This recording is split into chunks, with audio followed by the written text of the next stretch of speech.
Go, go, go. Roll it. Roll it. Hang on. We got a little soundtrack going. Woo. I Kev's, told you, that's some weird music, bro. Kev's headbanging. Welcome back That's not headbanging music. to the Volley House podcast, episode 47. 47. Right? 47? Yeah. We are here at... Hang on. This guy's shredding right now. I wonder if the microphone's picked that up. The microphone's not picking that up. We're here at Qualifications Studios. Need a firehouse built, give him a call. Got Ryan Mackey on the sticks. Be sure to give him a follow at Max_visuals. It's MACKS. You're on your own to spell visuals. Go to volleyhousepodcast.com or DM us to ask questions and send in stories or videos you'd like us to review. Also, give us a follow on all social media platforms at Volley House Podcast and subscribe to our channels on YouTube and Spotify. Subscribe. And That is like really like get down mellow music right there. Yeah. Command fire apparatus. Need a reliable fire truck? Have a surplus fire truck to sell? At Command Fire Apparatus, they specialize in high-quality used fire trucks ready for your department. They're not brokers. They buy, refurbish, and sell directly to you. From pumpers to ladder trucks, they have what you need, and they pride themselves on delivering a truck to you that is ready to go in service. Join the many satisfied departments that trust them for their fire apparatus needs. Experience stress-free selling and buying today. Visit sellfiretrucks.com or call 866-238-6688. Your next fire truck is just a click away. Command Fire Apparatus is a firefighter-owned and managed company. And iCommand Board. As an incident commander, you know that running a scene can be chaotic. Not only are you responsible for getting the job done, but you're also responsible for the members that are putting their lives at risk. As the alarms we respond to change, so does the way we're prepared to handle them. Instead of trying to keep tabs on a whiteboard or notebook, what if there was a tool that had information and checklists that you could follow as the scene unfolds? Meet iCommand Board, a tool created by a fire chief to run flawless incident command. It's made to easily carry and fit in any responder vehicle or rig. It's also designed for any calls our departments handle and can even be customized to your department's needs. If you're looking for an affordable tool to improve your fireground capabilities, visit iCommandBoard.com today. This music is crazy. I've never heard it this loud before. Neither have I. It's actually kind of funny though. It's like a little soundtrack. No. Yeah, It's probably. it's the It's coming from next door. Yeah. So I gotta say, it's probably about a year ago today that we did those preview episodes here when we were just starting this out. That was December of last year. So Yeah, I think you're right. we're probably a year in the studio now. Yeah, I mean we never put those ones out. No, well, we're just testing everything. I'm trying to I want to say the first episode that we put out was like late January. Because I was doing the math before, like this is episode 47, 52 weeks in a year. Yeah, but we skipped a couple weeks. I think we put it out the first week of January or second week of January. I'd have to go back and check, but 'Cause we did like one preview like the week before Christmas, then we did the one after Christmas, and then I Yes. think we started. So we're probably it's a year ago that we found this place and started doing this at Qualifications Studios, which is pretty awesome. it is pretty awesome. And thanks to everyone who's been following along with us since day one. Yeah, Got a lot of cool stuff coming. got a lot of cool stuff coming. Oh, yeah. Let's start with Job of the Week. Holy cow! So hold on. There's been a lot. I just decided. I said I'm going to do this again. I'm going to go back and start looking up. How many were there today alone on Long Island? I think there were 3 or 4. Look at this list. Yep. This is since last episode. But I'm just going to go down with some of the jobs here. Port Washington, Wantor, Bridgehampton, Babylon, Westbury, Holbrook, Patchogue, Ronkonkoma, Bethpage, Wisconsin, Bellport, Huntington Manor, Long Beach, Island Park, Hempstead, Kings Park, and Rockville Center. Those are all today. Yeah. I think Island Park, Hempstead, Kings Park, and Rockville Center were all today. Yep. So yeah, it's definitely picking up. Yeah, it's Crazy. it is crazy. Yeah. Wow, that's it. We also got one from Onslow County, North Carolina.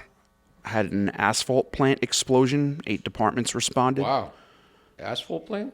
Yeah, from what I read in the report, it sounded like somebody was coming to fuel up, I guess, a generator or something like that. It caught fire and then went down the chute into where all the like dust is collected, Okay, yeah. and that went on fire. I didn't get like the ins and outs Instant of, fire. huh? Oh Instant yeah. fire. That shit. Well, yeah. I Dust mean, is never good. no. Like whether it's spontaneously combusts or somebody lights something, it just We had years ago here in the industrial park. wood shop. No, it wasn't. It was a metal shop. They made Oh, metal fine, washers. Yeah, the fine. Oh my Yeah. God, the fine metal sheet. Yeah, it came through as an automatic alarm, and we pulled up, and there was smoke pushing out, and we're like, "Oh shit!" Because it's automatic alarm in the industrial park. You just automatically know. assume it's bullshit. Don't assume. But never assume. That's Makes an ass what out I'm of saying. you and you. Well, I mean, we got there. We got me. there. We were prepared. We had our gear on and everything. But when we pulled up, we're like, "Oh shit, smoke coming out of the building!" Yeah. And it wound up. They had these drums where the washers would go in them, and they would spin, and it would just hit all those little metal fragments off of the washers. And then there was a vacuum that sucked it up, and that's what went on fire. Yeah. It's interesting talking about automatic alarms. I was listening to this guy the other day, and he said, when he was pro, he put his gear on all the time, to the hilt. And guys would get on a rig, automatic alarm, bullshit. They don't get dressed. And like I say, you should get dressed every time you get on the rig. I really believe that. You don't know what you're responding to. You don't know what's going to happen. But anyway, they get there. They get diverted on the way there to a working fire. He was like the only guy to get off the rig dressed. Everybody else is like scrambling to put their gear on now. And that's the shit you don't realize. Like you just think it's the same old bullshit. Wait, when you say call. when you say not getting dressed, what do you mean by that? Well, some people don't put on anything for automatic alarms. I've seen guys that just put bunker pants on. Like I've never seen that. you've never seen that. I've seen guys Come like on. no, meaning Get a little more time in the fire service. You're going to see it. oh, I'm sure. I'm There's trying to somebody's think. going to be like, automatic alarm, it's BS. I'm Maybe gonna I just throw my have gear on the because rig. you know what it was. There was a couple of incidents where guys would get off the rig, even like the officers on the truck. If it was like some sort of bullshit call, they'd hop off. They'd have their bunker gear on, but like the coat would be unbuttoned. Yeah. And one of the chiefs happened to pull up at one of those, saw an officer with this coat unbuttoned, and they made a huge stink about it. Like, be completely geared up with your pack You on. should look professional. You should be I ready agree. to go. You don't know what you're going to get into. I've been to automatic alarms and they looked like bullshit. You got inside and then there was a smoke condition because something was going on. You don't know what that smoke is, if it's electrical or anything else. That's bad for you. You don't want to be Yeah, breathing that shit. I don't think But this guy was, he was just saying that they were going to automatic alarm. Everybody wasn't fully dressed. He was the only one fully dressed. And they got diverted on the way to the automatic alarm to a working fire. That's so bad. And then everybody had to scramble and get dressed. And it's going to happen. So Well, now why wouldn't you get on the rig with all your gear on, ready to go? I agree 100%. I mean, I can understand the chauffeur maybe a little bit. You don't need to wear all your Maybe. gear, depending on the situation. But everybody else should be dressed. Yeah, I've never, I personally never, I've always had my gear on, even if it's super hot. And then, coming back from a call, I would maybe open up my jacket, but would never completely take it off. Because if you do wind up getting another call, like you got to be prepared. I get it. There's EMS runs, there's other things that happen that you don't need gear all the time. I get it. And I'm just saying you should be as prepared as possible. You should come up with a system of how to wear your seatbelt with your gear on and do it all quickly. So there's a lot you need to do, but you got to be prepared. But I just thought it was very interesting listening to this. It was, a small clip or something. I forget what it was, but he was talking about how he was probably fully dressed. I thought it was great. I was like, yeah. Did show you- them right to the nozzle? Yeah, right. Right to the nozzle. That's where I'm going. Did you see the video of the, I forget what city it was, but they have the packs and shit in the compartments? Yeah, we talked about that. Did we? Once, yeah. Yeah, that's Yeah, the ridiculous. clean cab design. Yeah. There's a couple different The people that were filming it modifications were of like, "What the fuck is going on here?" These guys just hopped. The shit was burning. Guys hopped out, and they're See, like, and I understand the thought process, but Yeah. contamination's going to happen. There is going to be cross contamination, whether it's on your hands, your feet, your clothing, whatever. There will always be some sort of contaminant. You got to do your best you can to reduce your contamination and cross contamination and everything else. I agree wholeheartedly. It's just there's too much crap out there nowadays. And Yeah. bad shit. So we have to do our best, but. That whole clean cab design, I remember when it came out, and I think I mentioned it on this show at one point. But I was asking this guy, Miami-Dade wanted to switch over, and they had a rig at FDIC or whatever, and this guy from Miami was all big on, he's like, oh, this is the best thing, everything, I go, what are you gonna do when it's like a monsoon and it's pouring rain, and you got to get out in your regular clothes and stand there getting soaking wet in a puddle, probably trying to put your gear on. He's like you never thought of it. I mean, in New York, and I said in the snow, like we got snow this week, right? How difficult is it to get out of a rig? What are you going to stand in a snowbank and put your turnout gear on? I thought it had Not gonna happen. It had more to do with projectiles, like the SCBAs becoming projectiles. Well, in case everything's of an supposed to be accident. locked down to 6 Gs in the cab. Yeah, I mean that makes sense because all the newer trucks now have the, when you put the bottle into the locks. seat, it locks. And that's with everything. Everything is supposed to be strapped down your cab. And I know there's always going to be loose items, but for the most part, everything is supposed to hold that amount of force. So that Right. things don't become projectiles. But it's not the gear. It's more contamination reduction. That's the look for it. That's what they wanted. Right. But I can't see getting stressed in the middle of a snowstorm like the other day and standing in a snowbank trying to put my gear on. Yeah, no way. Ain't happening. Drill of the week. So you and I were talking, Kev, a little bit. We've been talking last about a lot of yeah, stuff. We have.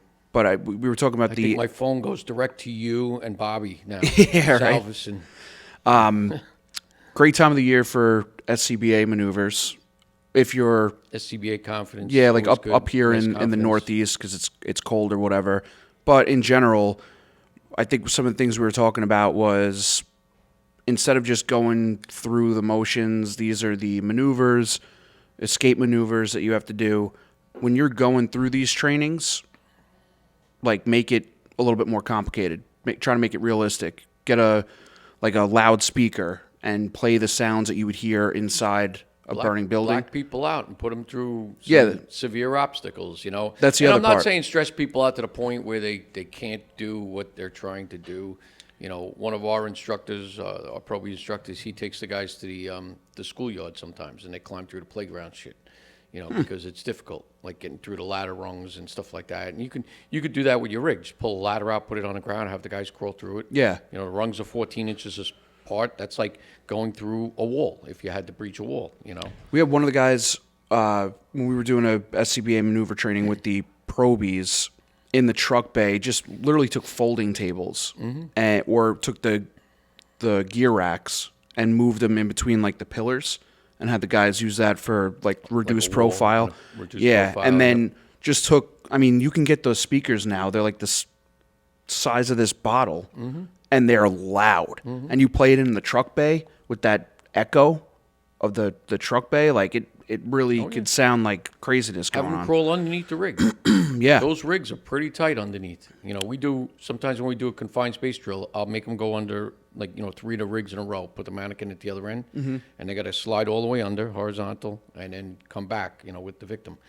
So you could do the same thing with SCBA. That's a great low-profile drill. Yeah. Trying to get underneath a rig. Absolutely. Just make sure the rigs are locked out, make sure nobody's driving them, starting them, driving Yeah. people. You don't need any of that, but... just be careful. But there's so much you could do. I mean, just taking wires and hanging people up and having them go through the obstacles. There's a lot you can do. But yeah, it's a great indoor drill. There's a lot of indoor drills that can be done if you're in cold weather, like in the north, like us. One of the things, throw ropes for water rescue. Yeah, you mentioned that last. Great drill. But you get into ice rescue seasons. One of the departments the other day rescued a deer in the ice. Another department had a dog. Yeah, it happens a lot. Just be careful. Obviously it is an animal, and you want to treat it with the best respect you can, but you got to be careful yourselves that nobody gets themselves hurt. Yeah. So let's get into some of the topic submissions here. A lot. We're getting more and more suggestions and I submissions. honestly think that they're getting better. Like, or I don't want to say better. They're getting more interesting. Some of these The volleys are interesting. yeah. It's just the way it is. So you and I talked about this briefly before we started the show, but one of these submissions we got was, who do you turn to when commissioners aren't following their own rules or state laws? So, well, I guess it's dependent if it's one person or multiple people or however it's going to work out. But if boards aren't doing their job, the only place you can really go is to the Attorney General, really, District Attorney, I believe. So that's where 5 districts usually get their opinions from. You can send in a request to the Attorney General's office, and they'll put back an opinion piece on what the problem is.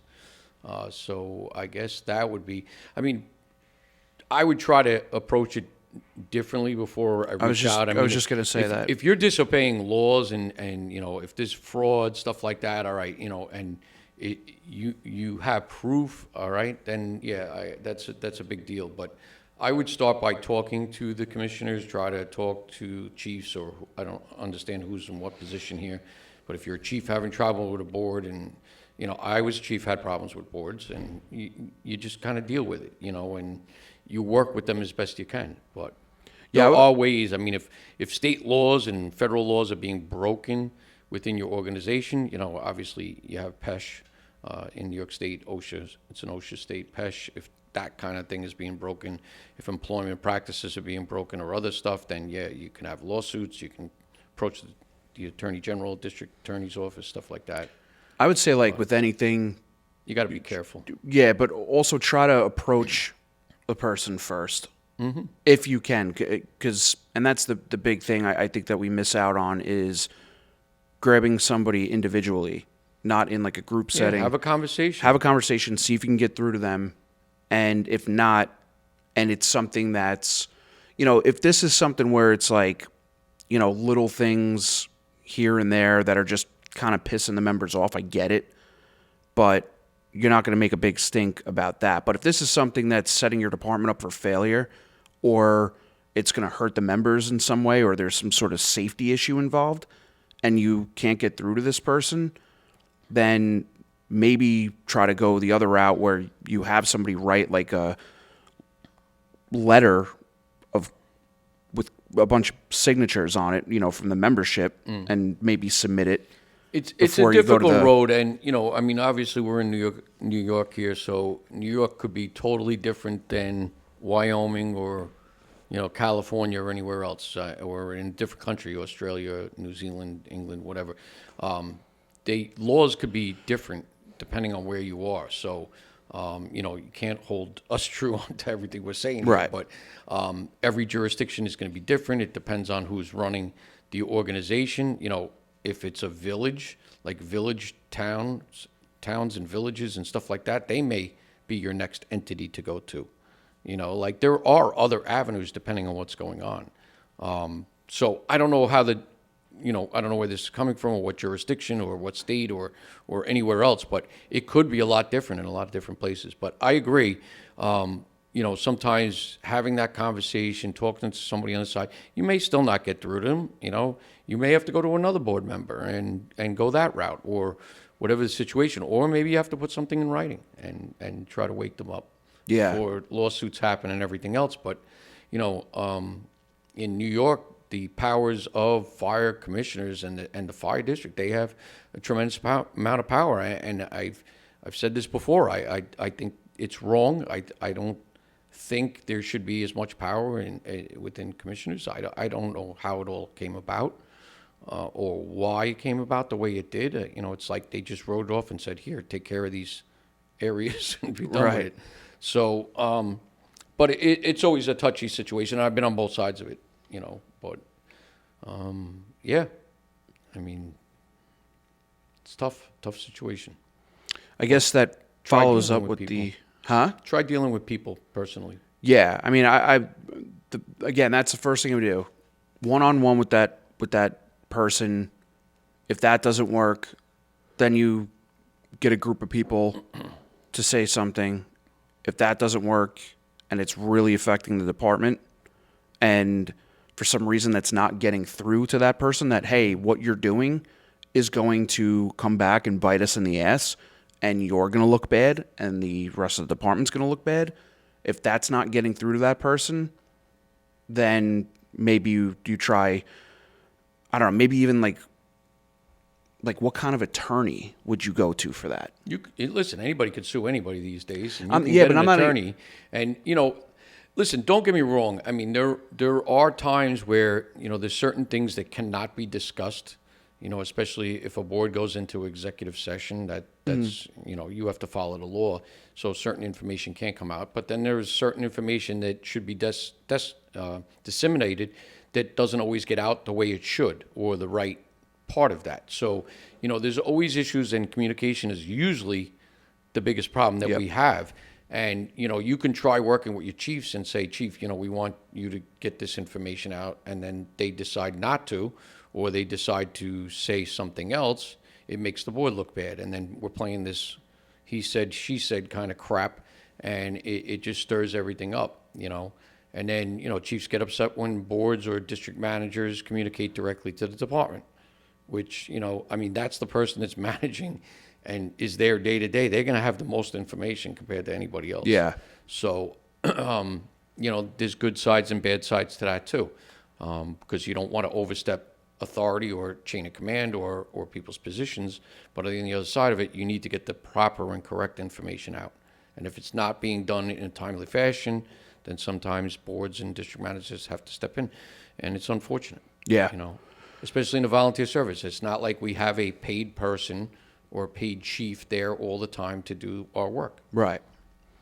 So Kind of goes into the next submission here. Department members holding political office. I think there's two sides to this. you meaning like a commissioner, political office? No, or I think outside I political think this office? is more so Because like I've heard that side of it too. Getting back into what the previous was and this, where there are members of fire departments that feel that when you become a commissioner, you should have to resign from the department or take a leave of absence. I feel like I've heard that before. Yeah, I've heard that in a few cases. This And particular- it's good and bad. You got to know where to draw the line. But you're losing another member. You're losing another responder. This particular submission was talking about like mayors Like a and representative representatives and- yeah. being. So- I think there's two. Yeah, I feel like I there's mean, an upside to it and a downside to Yeah, it. there's good and bad to both of it, because, and unfortunately, when people are in positions like political parties or political positions or mayors or townships and stuff like that, it can be a big help for you because you can try to get things that you normally couldn't, and you can get things done. But it can also cause a lot of chaos, or you could have that person doing their own thing and saying, I know what the department wants, and I'm going to give them what they want. Right. But you could have that anyway with civilians. So sometimes it's very good to have somebody, but you got to play that fine line. I would say if you're in a situation where it's like the mayor is in your fire department, that's a great situation to be in. If obviously, like you just mentioned, if they're doing the right thing. But that's one of the biggest things that I've seen with village fire departments is, and we've talked about this before, but the budgets that they have, and are they going to buy the new garbage truck that's going to be out every day versus a new piece of fire apparatus? But you could have a mayor that thinks the exact opposite, and they could say, that truck is fine. I've been on it many, many times, and they don't need a new truck. They just want a new shiny object. So you can That's have true, both too. sides of it. That is where, true. The mayor could say, I know that garbage truck is in a lot worse shape than that fire truck. But what I'm saying is, one of the biggest issues that I've seen is when the fire departments go to the village to propose, hey, we need a new rig, or we need, new equipment or whatever, something that's going to be expensive. It's when they don't get it, the it's because the people, the representatives in that village, don't have a full understanding of why exactly this needs to be purchased. Well, if you're coming before a board or a city council or anything like that, you better have your ducks in a row, and you better do your homework, and you better have a great justification. Well, but here's And the other part of if you it. can justify it right, or the other side of it is bring them into your firehouse. Yes. Show them around. Show them why it's such a problem. Show them the truck's not working right or it's broken or whatever. But then that comes back into maintenance. Was it properly maintained? But here's the other part of it too, and this is more of like I guess like a sales tactic, is you can provide all the information you need to basically justify your reason for, hey, we need a new rig, or hey, we need new heavy rescue equipment. And that's all fine and well, and they'll understand that, and it's like, okay, yeah, we totally understand it. But then all the other bullshit comes up. All the regular stuff that's done within a village, and they forget about it. The big way to play into them is there's got to be that emotional pull to them.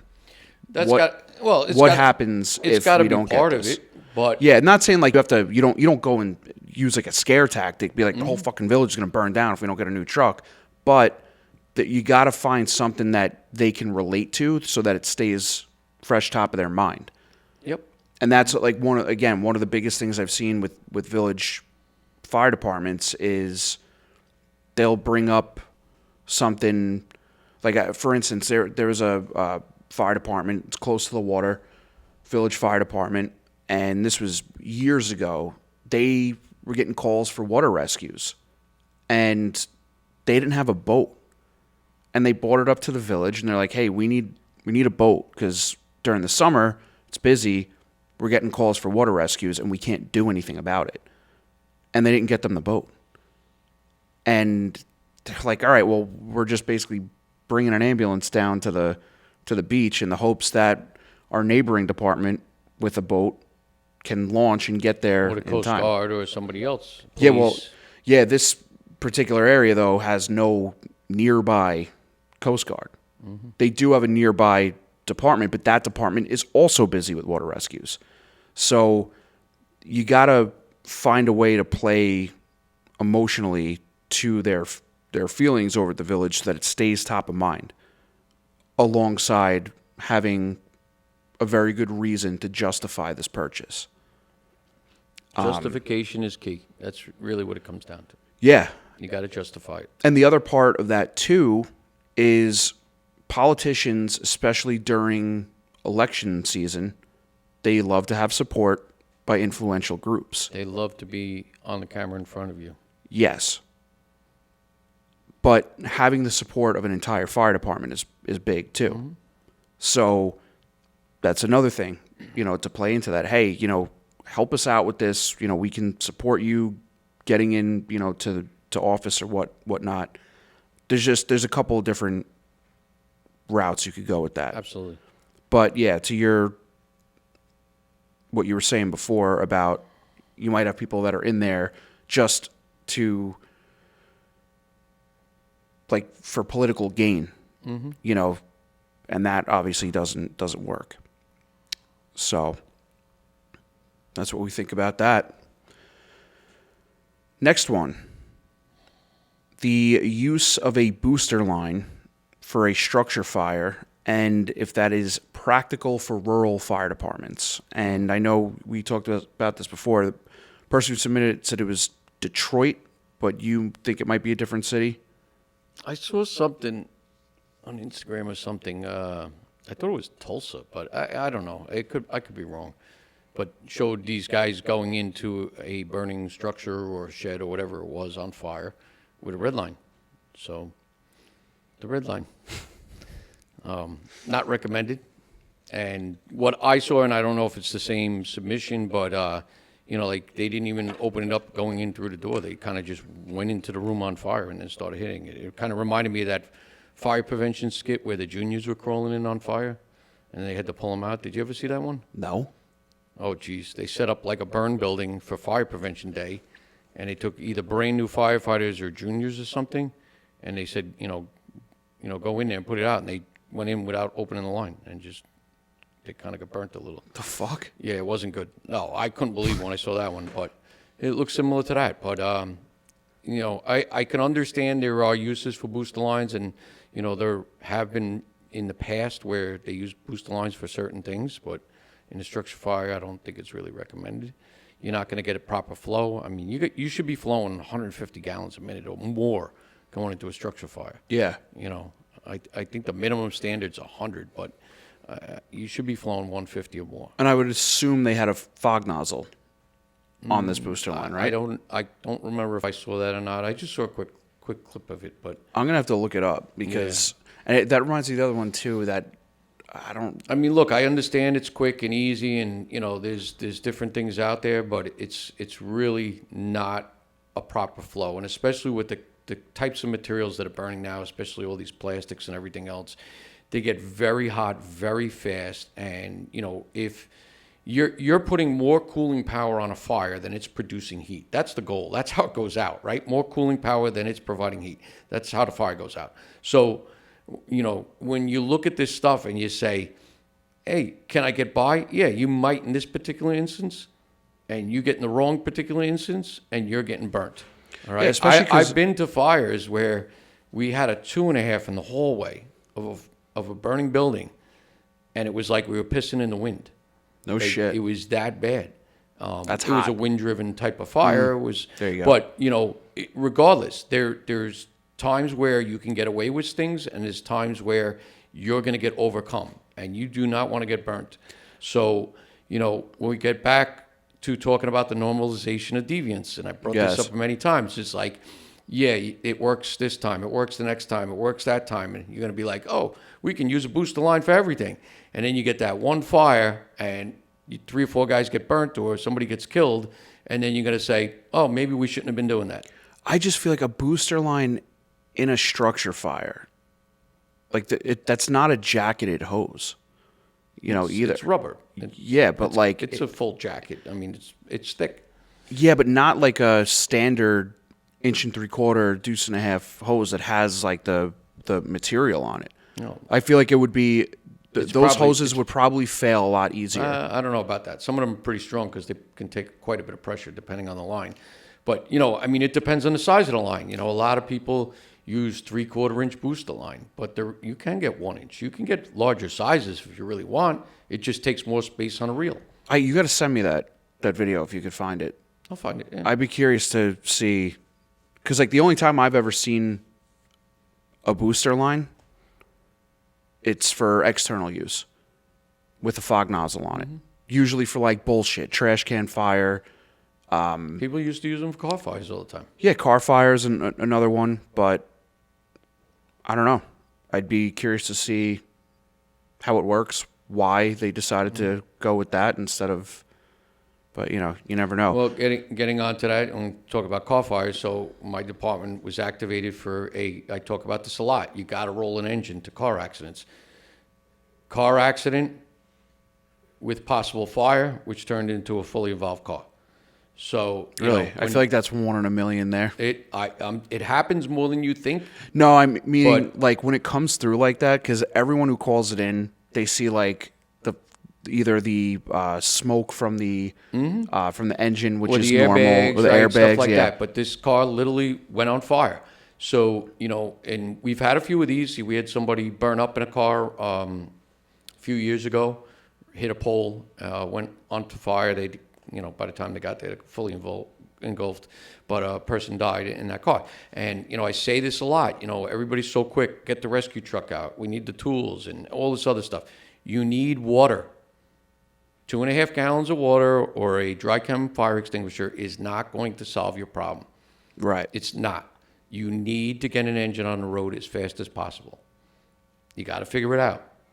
Yeah, that was always one of the things that I learned when I first joined was we get a heavy rescue, engine's always got to go, and you should have a line in place ready always just have a line in ready to case, you know, something happens. You don't know. And, you know, like I said, the person got out of the car, luckily, and, you know, they survived.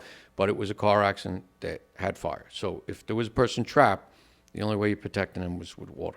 We had a call years ago in the middle of the night, right on Jericho Turnpike, And when the chief pulled up, I think there were 2 poles down, fucking wires all over the street.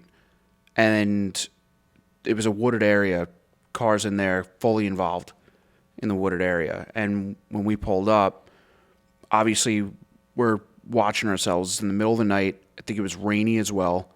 And there's power lines all over the street. So me and my crew go into the woods, and I'm trying to see if I can see a victim in the car that's burning. He was completely flipped over on fire. Nothing. And I think it was like the next day or earlier that morning, the guy that was in that car like walked in, checked himself into the hospital. He was all fucking burnt. But he crashed, took down 2 poles, flipped his car into Probably drunk. a wooded area, I think so. And it was on fire. He somehow got out, with minor burns, and then was just fucking waltzing around. Yep, they had the around. helicopter up too, Yeah. looking for him, but couldn't I saw find him. one the other day that they used the thermal imaging camera, found somebody that was thrown from a vehicle.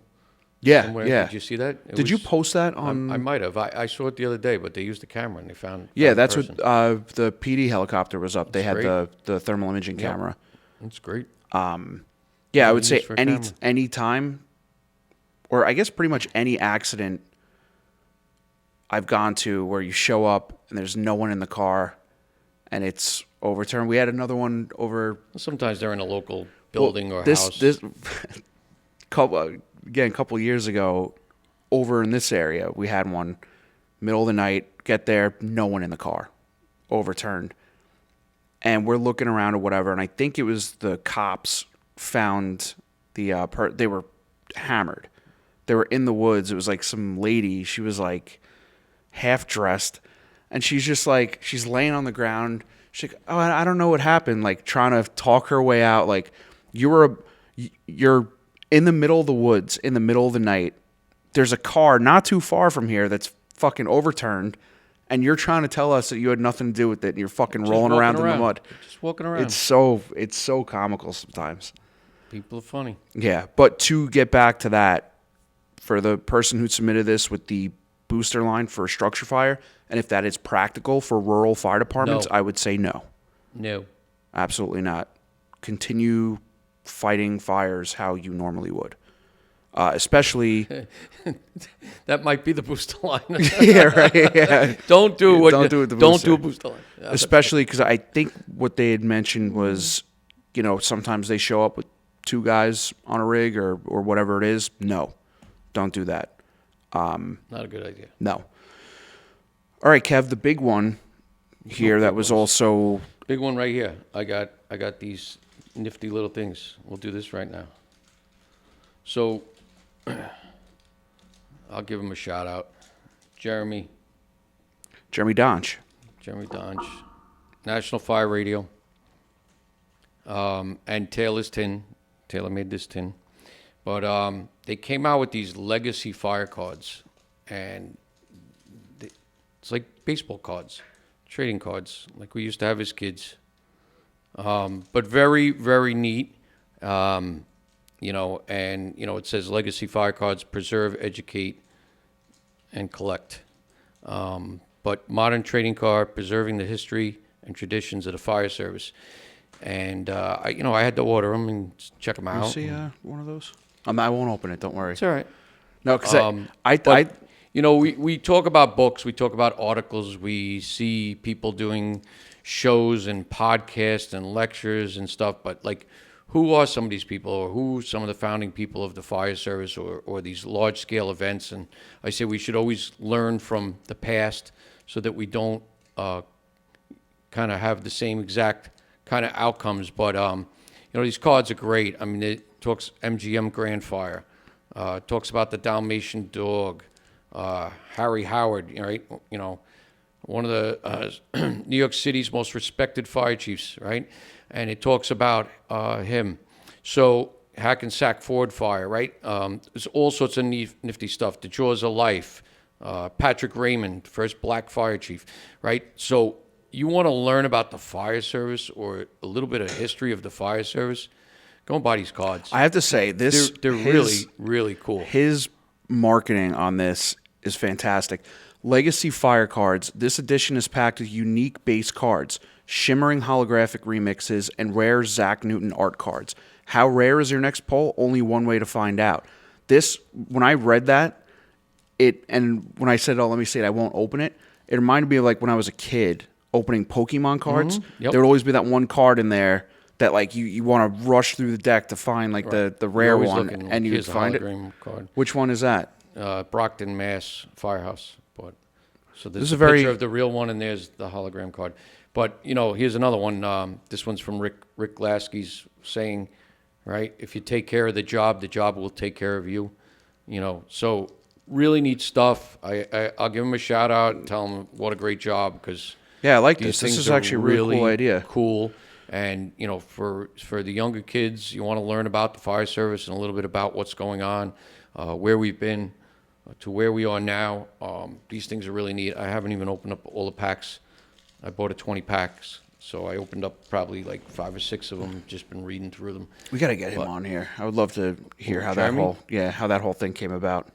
What is cards? It's Yeah. it's just No, I think it's he's a- been working on for a while. It's but a cool, awesome. definitely a cool idea. We'll get Jeremy on here one day if he agrees to cross over from National Fire Radio to this side. But I've known Jeremy for many years, and I've always thought he does a great job. And we joke around, and you joke around with different people, and it's good. I like that he's trying to preserve everything. It's just awesome. Yeah, for sure. Check him out, Legacy Fire Cards. Requirements for company/chief officers. And one thing that somebody replied to one of these comments with that I thought was smart too is that they wrote, besides having fire experience. Oh, so like other qualities. Yes. Yeah. That's definitely Which an is important a tough one. But I don't think it's a tough one. I think it's it makes sense because 90% of being a leader in the fire service is the people business, people management. we're in the people business. I say it all the time. Yeah. But to have a requirement to tell people, like you got to go take, obviously you got to do certain classes. So, and this is one of the things I wanted to touch on anyway tonight is, and I've mentioned this before about all this automatic aid, mutual aid, and, who's coming to your fires, putting more risk on the road, more rigs, stuff like that. But the one that always gets me is how well trained are the departments around you? What do they require for their training levels? Who is actually coming to your fires? I mean, we train our own departments. You know what you kind of have in your own organization, but when you call your neighbor or put them on an automatic aid policy to send you an engine, what are you truly getting? If you have a chief officer from another department and they're coming over and they're going to assist you at your fire, what is that chief's training level? Okay? So, for instance, my department many years ago, and people joke around, not just my department, other departments, like, oh, if you have a pulse and you're popular, you could be a chief. And that's realistic in a lot of places, right? There's no test in volunteers for the most part. But what training do you require? So my department years ago, you needed 2 years as a badge holding member to run for lieutenant. That was it. That was the only requirement. What do you mean a badge holding member? So the first year just you're on like- probation, I you get don't it. have a badge. Right. So you'd have to have 3 years in the department in order to run and become lieutenant. Okay. You needed 5 years, and you had to have 11 months as a lieutenant to run for captain. To be a chief, you needed 11 months as a captain to run for assistant chief and 7 years as a badge holder. That was it. There was no other requirement. We didn't tell you you needed incident command. We didn't tell you you needed a fire officer program or anything. There was nothing. So we instituted officer training requirements. All of our officers in my department have to have certain training in order to make office. You want to get elected, you have to have certain things. So you need, heavy rescue, you need RIT, you need fire officer classes, you need ICS, you need also ladder ops, engine ops. Like there's all these requirements, strategy and tactics. So we have all these requirements for our chiefs. Our chiefs even have to go up to ICS 300. I don't think they need 400, but they have to take ICS 300. There's a lot of departments don't even require that. Firefighter 2. Does your department to mandate your chiefs and officers have to have firefighter 2? Like, you need certain training. So think about this, right? Installation dinners are coming up. You're going to have some other department standing by for you that you're relying on to trust to handle your alarms while you're not in service, right? That's what we do on Long Island. Well, how well is that crew or how well is that chief that's coming to your department? Can you trust them? Because guess what? It's going to fall on you, your organization, you as a chief. Right. So, this is where I get into we need requirements. You want to be an officer, you should have requirements. I think every firefighter, from when they get on the fire service, even as a volley, you should take one extra class every year. County class, state class, something. Within 10 years, you'll have 10 programs you never probably would have taken before. There are firefighters that take Firefighter 1 and never take any other course besides their own department trainings. It's so interesting, like when we talk about this, and even recently from doing this podcast, we learn about other fire when you departments see what's out there? Because I just assumed, Rural America? yeah, but I'm saying even from our standpoint here on Long Island, I just always assumed that, oh, this is what's required. Like when I became an officer, I had to have Fire Officer 1. I had to have all the different ICS classes. That's not required everywhere. That's what I'm I know. saying. That's what I'm saying. Is it's interesting that there are departments that are still out there that it's just like, as long as everyone likes you, you get voted in. That's it. But I say it all the time. You got to get outside your zip code. Yep. Right. I mean, my district is, I think, 6 zip codes or 7 zip codes. Yeah, now. get out all of your zip codes. But get out of all your zip codes and see what else is out there. See what kind of equipment your neighbors have. See what kind of training levels they have. Because we're relying on these people now. And, it sounds like a fire. Bang out 5 departments. Let them all come. Well, how are their chauffeurs trained? Right? Are they sending you probies or not? Right? My department, we don't send probies out. Some departments send probies out. Right? You're going to allow people to go into fires that don't have any training? You wouldn't in your own department, so why are you allowing this mutual aid department? So you should really understand and see what everybody has. You should see what their policies are, their procedures, how they operate. And I know it's hard, and we're going to do the best we can, but that's reality out there. Is we're relying on people that may not have the same training levels that you right. I was just saying to Ryan before, because Ryan just completed his Firefighter 1. Great job, Ryan. And I said probably the next class they're going to make you take is Heavy Rescue. That was always like a standard. All right, you done with Firefighter 1? Got to take Heavy Rescue. Done with Heavy Rescue? Now you got to take RIT. And it should be that way. Yeah, and then if you wanted to become an officer, it was Firefighter 2 was recommended, but you didn't have to have it. But you did need those extra ICS classes, and you needed Intro to Fire Officer. Mm-hmm. And I know that some things have changed since, where now you have IFSTA. That's got to be, I think. Well, IFSTA is the books that we use. Yeah, like you have to be certain, or maybe I'm thinking, is that for a fire instructor? Anyway, there's certain things that you had to do, and I'm pretty sure. Correct me if I'm wrong.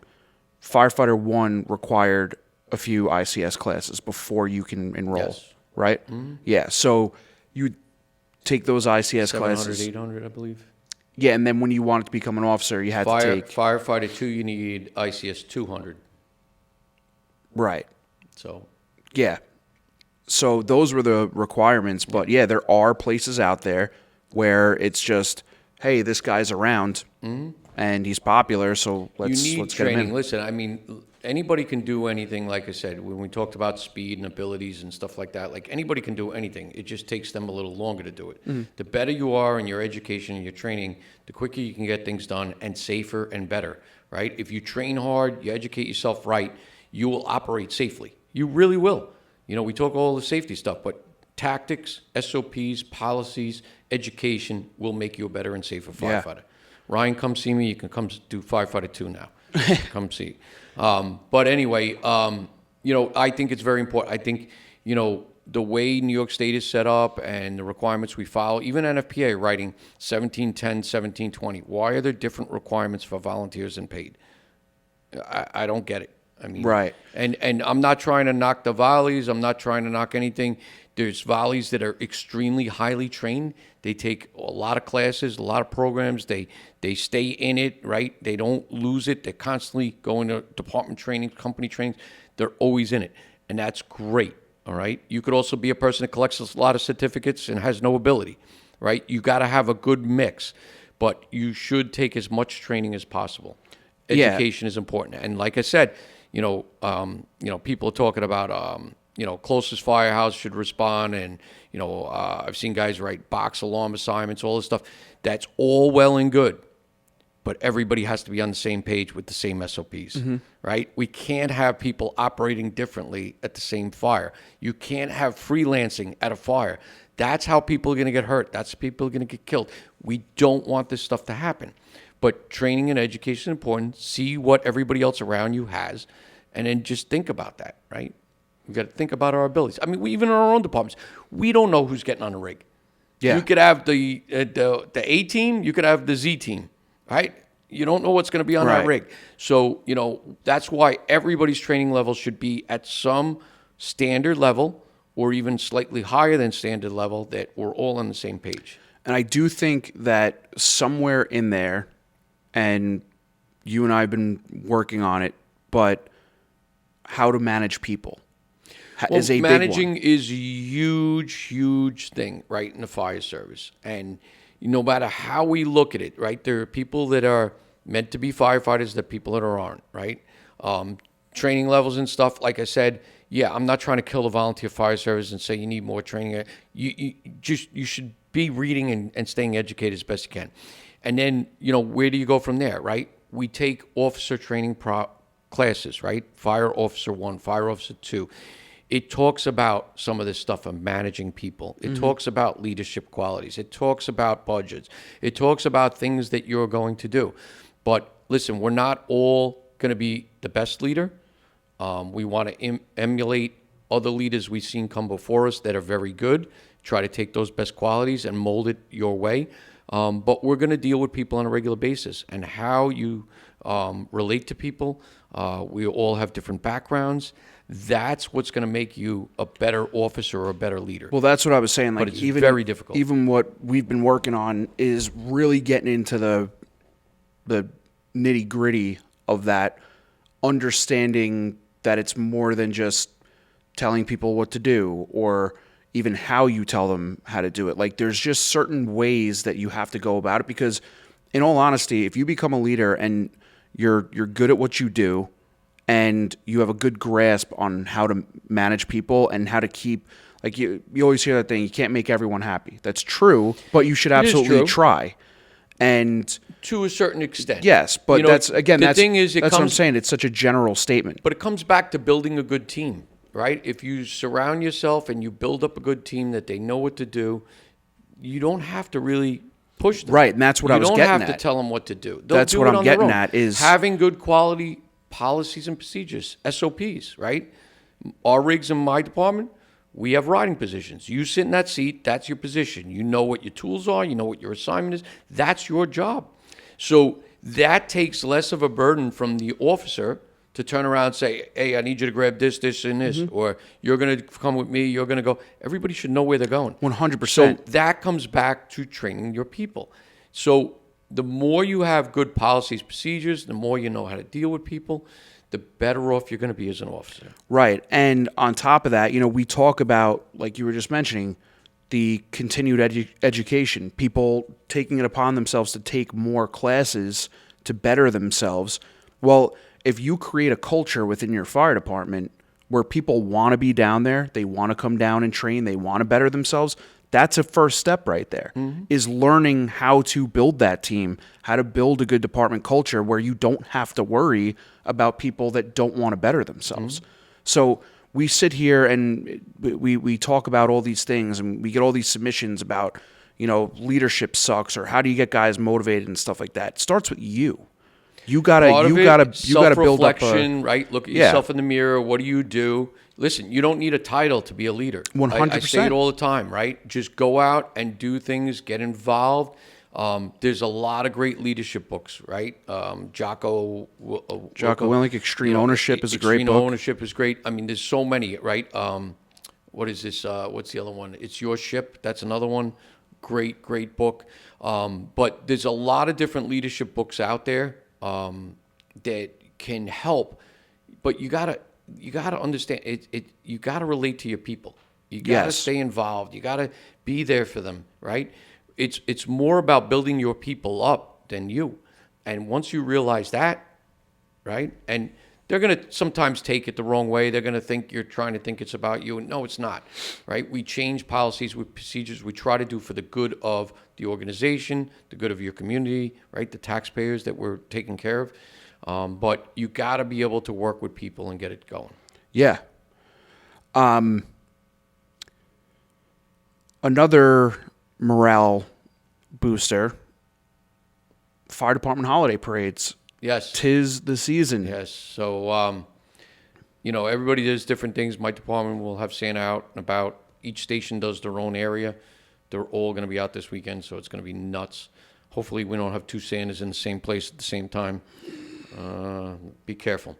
But anyway, when you're out and about, just be very, very careful out there. Kids are going to come running out to you. You're going to have members probably hanging on the rigs and the sides of the rigs, which is dangerous. Even in slow motion, right now we have ice and snow out there on the roads, which is even worse. But be very careful. Be cognizant. Everybody watch out for each other. Watch out for your chauffeurs. If you see something, say something, stop the parade or whatever you're doing. But very, very dangerous, some of the stuff that we do out there. And I know I'm not trying to be a Debbie Downer. Do the right thing for the kids. The kids look up to you. If you look like a slob, you're dressed inappropriately, you're wearing stupid T-shirts and names, or you're drinking in front of the kids, it's not a good day for you. It's not a good day for your department. So do the right thing by the public. That's all I'll say to that. I'll say this too. One thing that drives me absolutely nuts, and it's not the firefighters, but when people bring their fucking dogs out. When you're coming down the block, full-blown sirens, people are standing there, their dog's trying to like run away and they got them on the leash. Yeah. Dude, leave them in the fucking house. Like, that can't be good for their ears.